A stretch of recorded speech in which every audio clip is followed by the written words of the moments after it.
दोस्तों, जनमंच में एक बार फिर से आपका स्वागत है। बरवाड़ा हल्के के किसान नेता सरदार राजली हमारे साथ है और हम चर्चा ये करना चाहते हैं कि जिस प्रकार से आंदोलन इन्होंने लड़ा है, दिल्ली ये गए हैं, बैरिकेड इन्होंने तोड़े हैं, बहुत दमन इन्होंने सरकार का सहा है और केस भी इन पे बहुत दर्ज रहे हैं सभी किसान नेताओं पे। लेकिन जैसे ही चुनाव आता है तो चुनाव में इनकी क्या भूमिका रहती है कि जैसे पीछे इन्होंने फैसला किया था कि बीजेपी सरकार को हराने के लिए जो भी उम्मीदवार मजबूत रहेगा उसी को हम वोट देंगे। बहुत से किसान नेता में ऐसे मिले हैं जो चुनाव लड़ना चाहते हैं, वो भी विधानसभा में लोकसभा में जाके अपनी बात मजबूती से रखना चाहते हैं। लोकसभा में उनको मौका नहीं मिला, लेकिन हरियाणा विधानसभा में वो जरूर जाना चाहते हैं। सरदार राजली हिसार संयुक्त किसान मोर्चा जो उसके संयोजक भी है। तो नमस्कार सर। नमस्कार सर दानंद, मैं जानना चाहता हूँ कि आपका कैसे फैसला करते हो किसको वोट देना है किसको नहीं देना। बहुत से ऐसे भी जो कहते हैं मैं राजनीति का वोट देते ही। संयुक्त किसान मोर्चा का जो फैसला होता है वो लोकल जो बॉडी होती है वो नहीं करती। जो लोकल इश्यूज होते हैं उन पे अलग बात है, कोई मूवमेंट चल रहा है, कोई आंदोलन है, कोई प्रोटेस्ट है, उसकी अलग बात है। लेकिन इस तरीके से जैसे पॉलिटिकल मामला है ये जो हमारी संयुक्त किसान मोर्चा ऊपर का सेंटर लेवल का मामला है उसके ऊपर विचार मंथन करके ऊपर जो संयुक्त किसान मोर्चा जो आह्वान करता है उसको फॉलो करने का काम करते हैं। जैसे अब ये लोकसभा का चुनाव था, इसमें भी हमने यही था कि जो संयुक्त किसान मोर्चा ने फैसला किया जो बीजेपी को हराने वाला कैंडिडेट है और जो जिताऊ कैंडिडेट है वो किसी भी पार्टी का उसका कैसा एजेंडा हो और किसी पार्टी से कोई सिंबल हो उसको अपन वोट देना है। बड़ी बात ये थी कि हमने बीजेपी को सत्ता से बाहर करना है और उसमें काफी हद तक हम सफल भी रहे। और आने वाले जो विधानसभा का चुनाव आज 20 तारीख को संयुक्त किसान मोर्चा की एक बैठक होनी है, हो सकता है उसमें कोई फैसला आ जाए या फिर आगे कोई ऐसा फैसला आ जाए।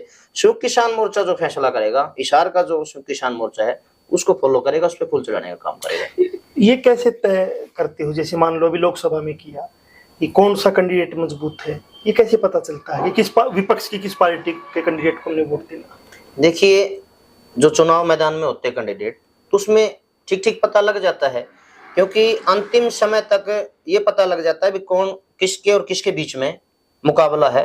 एक जीतने वाला होता है और एक उसको हराने वाला होता है, वो तय हो जाता है, पता लग जाता है उसके टोटल समीकरण से, उसके जो अभियान हो उस अभियान से, उसकी गैदरिंग से, एक टोटल जो वोटर्स होता है उससे पता लग जाता है, उसी के अकॉर्डिंग पर वो चीजें होती है। तो सर हम हरियाणा की बात कर रहे हैं, आपको लगता नहीं कि मतलब एज ए विपक्ष जो इंडिया गठबंधन था उसने 10 सीटों पे जो उम्मीदवार उतारे, एक भी ऐसे व्यक्ति को वो टिकट नहीं दी जो किसान आंदोलन से जुड़ा हुआ था? चाहे जयप्रकाश है, चाहे कुमारी सैलजा है, चाहे रावदान सिंह है, या फिर रोहतक से सांसद दीपेंद्र सिंह हुड्डा है। मतलब किसान आंदोलन में कोई सीधी भागीदारी किसी की भी नहीं दिख रही थी, चाहे वो आपका ये कुरुक्षेत्र से जो उम्मीदवार था या अम्बाड़ा से उम्मीदवार था। तो ये कोई किसान मोर्चा दबाव नहीं बनाता कि जिन लोगों ने लाठियां खाई हैं, जिन लोगों ने केस भुगते हैं, जिन लोगों के परिवार से कोई किसान आंदोलन में शहीद हुए हैं, जिन्होंने दमन सहा है, उन्हीं में किसान नेताओं को भी मौका देता कि वो संसद में जाके भी मजबूती से आवाज उठा सके? बिल्कुल सही है, इस तरीके से होना चाहिए। लेकिन संयुक्त किसान मोर्चा है जो एसकेएम हमारा राष्ट्रीय लेवल का, उसकी एक साफ समझ है कि जो आंदोलन करने वाले संगठन है, जो हमारे स्ट्रगल कर रहे हैं, प्रोटेस्ट कर रहे हैं, ये एक हमारा प्रेशर ग्रुप है पॉलिटिकल लोगों पे। और अभी जैसे कुछ किसान नेताओं ने चुनाव लड़ा भी, लेकिन मोर्चे का फैसला था अगर आपने चुनाव लड़ना तो आप संगठन से बाहर होकर चुनाव लड़ लीजिए। और टिकट का कोई दावेदारी भी संयुक्त किसान मोर्चा ने इस तरीके से पेश नहीं की कि हमारे होना चाहिए।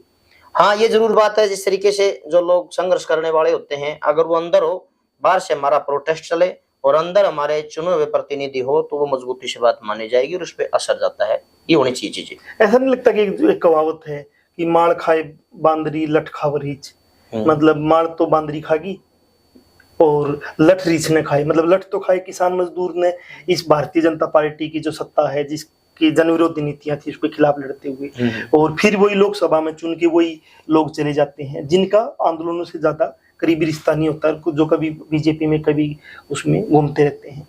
तो उस पे क्या?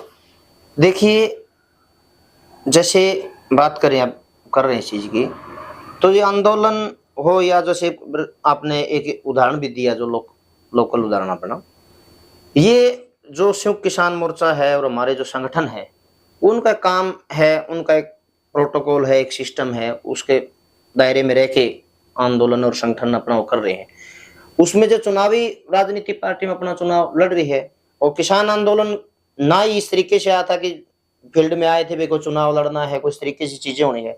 जो कोई साथी चुनाव लड़ने का इच्छुक है, कोई पार्टी ज्वाइन करे, आजाद उम्मीदवार वो लड़े और जाए अंदर, उसमें क्या दिक्कत है। मैं एक और सवाल है कि अभी विधानसभा इलेक्शन और हिसार की बात कर रहे हैं, तो कुछ कुछ नेता में दिख रहे हैं, जैसे दिलबाग सिंह हुड्डा टिकट की दावेदारी कांग्रेस से जता रहे हैं नड़वा से, संदीप धिंडवास है वो कहीं ना कहीं इंडियन नेशनल लोकदल के नजदीक जाके टिकट की दावेदारी जता रहे हैं, और अन्नू सूरा है, ये तीनों जिनकी बात करें किसान आंदोलन में सक्रिय रहे हैं। अन्नू सूरा बरवाड़ा से इंडियन नेशनल लोकदल से चुनाव लड़ना चाहती है, आपके साथी भी रहे हैं आंदोलन में। अगर ये तीनों चुनाव में जाते हैं, इनको टिकट कौन सी पार्टी दे देती है, तो फिर आप लोग क्या करोगे, क्योंकि आपके साथ लाठियां भी खाई है। उनको वोट दोगे जो किसान नेता है जो चुनाव लड़ रहे हैं, या ऐसे व्यक्ति को वोट दोगे जो विपक्ष की पार्टी ने का है और लेकिन आंदोलन में नहीं रहा कभी भी। देखिए, संघर्ष के साथी रहे, इसमें कोई दोहराई की बात नहीं, और साथ मिलके आंदोलन लड़ा है, संघर्ष झेले हैं, केस लगे हैं, लाठियां खाई हैं, लेकिन ये कोई सरदानंद का मामला नहीं है और ना ये केवल हिसार का संयुक्त किसान मोर्चा का मामला है। मेरी व्यक्तिगत समझ और मेरा जो व्यक्तिगत नजरिया है, ये कहता है कि जो संघर्षों के साथी रहे हैं वो किस प्लेटफॉर्म से लड़ रहे हैं, कौन सी पार्टी से लड़ रहे हैं, संयुक्त किसान मोर्चा जो फैसला करेगा।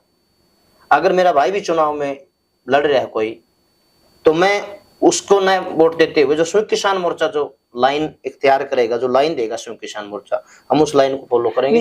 उसी के आधार पे हमारी वोटिंग होगी। संयुक्त किसान मोर्चा ने फैसला दिया लोकसभा चुनाव के दौर में कि जो उम्मीदवार भारतीय जनता पार्टी को हराता हो, जो मजबूत लगता है, उसको आप वो दे दो। अगर अब भी ऐसा कोई फैसला आ जाता है, और उसी दौर में इन कैंडिडेट्स की जो बात कर रहा हूँ, या और भी हो सकते हैं, अगर विपक्ष की पार्टियां, चाहे वो इंडियन नेशनल लोकदल है, चाहे बीएसपी है, चाहे कांग्रेस है, या कम्युनिस्ट पार्टियां हैं, या आम आदमी पार्टी है, अगर आपके बीच में से काम करने वाले किसान नेताओं को या मजदूर नेताओं को जिन्होंने लाठियां खाई है, उनको टिकट दे देती है, तो उनके बारे में क्या आपका नजरिया रहेगा लोकल लेवल पे? लोकल लेवल पे नजरिया ये रहेगा, अगर ऐसी कोई पोजीशन होती है, हमारा जो लोकल हमारा मोर्चा है, पश्चिम किसान मोर्चा, हम बैठ के उसमें विचार विमर्श करेंगे, और जो ऊपर संयुक्त किसान मोर्चा उसके साथ डिस्कशन करेंगे, उसके बाद ही हम कोई फैसला ले पाए। क्योंकि संयुक्त किसान मोर्चा एक ऐसा प्लेटफॉर्म है, एक तरीके से हम बात करें तो जो अब सत्ता से कुछ खदेड़ पाए हैं बीजेपी को, उसमें संयुक्त किसान मोर्चा का अहम रोल है। और अगर हम आज भी अलग अलग तरीके से इस पार्टी को भी नसीहत देना चाहेंगे आपके चैनल के माध्यम से, अगर आज आप भी आज इस मौके पे भी आप इंडिया गठबंधन ना बनाते हुए अकेले चुनाव लड़ रहे हो, तो मेरी समझ ये है कि आप बीजेपी को फायदा पहुंचाने का काम कर रहे हैं। और जो भी अन्य पार्टियां हैं, आज ऐसा दौर है कि हमने एकजुट होकर उसको बीजेपी के खिलाफ लड़ना चाहिए और बीजेपी को सत्ता से पार करना चाहिए। आप कम्युनिस्ट पार्टी को नसीहत दे रहे हैं, लेकिन कांग्रेस पार्टी को नसीहत की बात की, आपने कांग्रेस का बोला। हाँ, कांग्रेस पार्टी क्योंकि बड़ी पार्टी है, और कांग्रेस पार्टी अगर विपक्ष की पार्टियों से गठबंधन करे जी, तो वो नसीहत आप दे रहे हो। मैं ये कह रहा हूँ कि कांग्रेस को भी अलग से चुनाव नहीं लड़ना चाहिए। जिस तरीके से लोकसभा का चुनाव लड़ा, उसी तरीके से इंडिया गठबंधन बना के या एक गठजोड़ बना के चुनाव लड़ना चाहिए, ताकि जो बीजेपी का एंटी वोट है वो एक जगह कंसोलिडेट हो जाए और बीजेपी को हम सत्ता से बाहर कर पाए। तो सरदानंद राजली थे जिनसे बात कर रहे थे, और बरवाड़ा जो इलाका है, बरवाड़ा इलाके में इसका गांव है राजली, और इसने वहीं पे किसान संघर्ष में करते हुए टोल कमेटी के अध्यक्ष थे।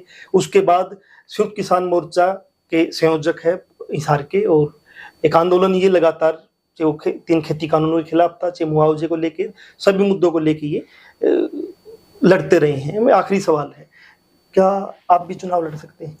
देखिए, मेरा कोई चुनाव लड़ने का ऐसा मूड नहीं है, मैं चुनाव लड़ने का इच्छुक भी नहीं हूँ, क्योंकि मैं आंदोलन में विश्वास करता हूँ, और चुनाव लड़ने के लिए वो ताम झाम और वो सारी चीजें उसमें हम सक्षम नहीं है। और जो प्रेशर ग्रुप है वो भी एक किस्म से जो संगठन आंदोलन लड़े, प्रेशर ग्रुप भी एक अपनी नीतियां मनवाने के लिए चुनाव, जैसे कहते हैं नेता बदलते हैं, नीति नहीं बदलती, फ्रेम वही रहता है, बस तस्वीर बदलती है।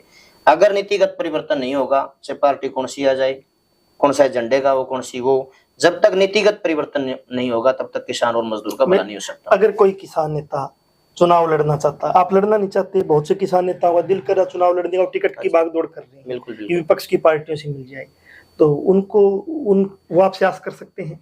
देखिए, व्यक्तिगत अलग चीज है, लेकिन हम मोर्चे में काम करें तो मोर्चे के ऊपर डिस्कशन करके सामूहिक फैसला जो होगा, हम सामूहिक फैसले में विश्वास करते हैं। तो धन्यवाद सर, सरदान हमारे साथ जुड़े हुए थे, जनमंच के साथ आप जुड़े और इसके लिए आपका धन्यवाद। और नए किसी उम्मीदवार, नए किसी साथी के साथ फिर एक बार बात करेंगे कि जो ये पूरा ही चुनावी कैंपेन है, चुनावी कैंपेन में जाना चाहिए या नहीं जाना चाहिए, और जो आपके साथ लाठियां गोलियां खाने वाले जो लोग थे उनको चुनाव में अगर मौका मिलता है तो उनको समर्थन करना चाहिए या नहीं करना चाहिए, ये अलग अलग नेताओं से हम जानने की कोशिश करेंगे।